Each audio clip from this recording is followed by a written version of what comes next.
আসসালামু আলাইকুম। অনেক খামারি ভাইরা আছেন একটা সমস্যার কথা বলেন। গরু সঠিকভাবে খাবার খেতে চায় না, খাবার খেলেও হজম হয় না, পেট ফাঁপা বদহজম। একটা মোটা তাজা গরু যদি এই সমস্যা হয়, সেক্ষেত্রে ওই মোটা তাজা গরুটি সঠিকভাবে মাংস বৃদ্ধি পাবে না, দুধের গরুর দুধ কমে যাবে।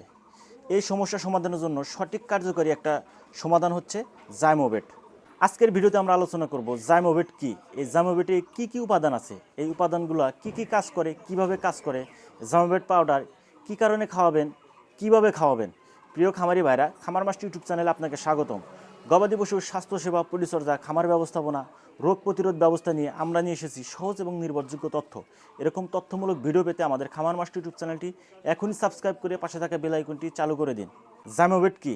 জাইমোভেট হচ্ছে ডাইজেস্টিভ টনিক বা হজম বৃদ্ধিকারক ওষুধ। এটি মূলত রুমেন ঠিক রাখে, খাবার হজম করতে সাহায্য করে, রুচি বৃদ্ধি করতে সাহায্য করে।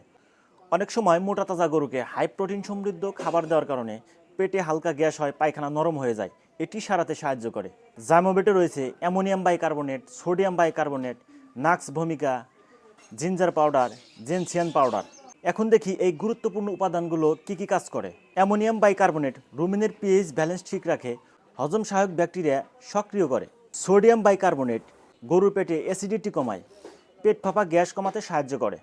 নাক্স ভূমিকা গরুর পেটে ক্ষুধা বাড়াতে সাহায্য করে, দুর্বল হজম শক্তি ঠিক করে।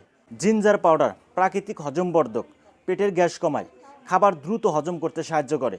জেনসিয়ান পাউডার ক্ষুধা বাড়ায়, লিভার ও হজম প্রক্রিয়া সক্রিয় করে। কখন ব্যবহার করবেন? গরুর খাবারের রুচি কমে গেছে, বদহজম হচ্ছে, পেট ফাঁপা হালকা গ্যাস হচ্ছে, পায়খানা একটু নরম হয়ে গেছে, সেক্ষেত্রে এটি খুবই ভালো কাজ করে। 100 থেকে 300 কেজি বডি ওয়েটের জন্য 2 প্যাকেট, 300 কেজি প্লাস বডি ওয়েটের জন্য 3 প্যাকেট, বাছুর, ভেড়া, ছাগলের জন্য হাফ প্যাকেট করে সকাল বিকাল খাওয়াতে হবে। ভিডিওটি ভালো লাগলে অবশ্যই একটা লাইক দিবেন। আর এই জাইমোভেট পাউডার নিয়ে যদি কোনো প্রশ্ন থাকে কমেন্ট সেকশনে গিয়ে কমেন্টস করতে পারেন, আমি চেষ্টা করব সঠিক পরামর্শ দেওয়ার। সবাই ভালো থাকবেন, সুস্থ থাকবেন।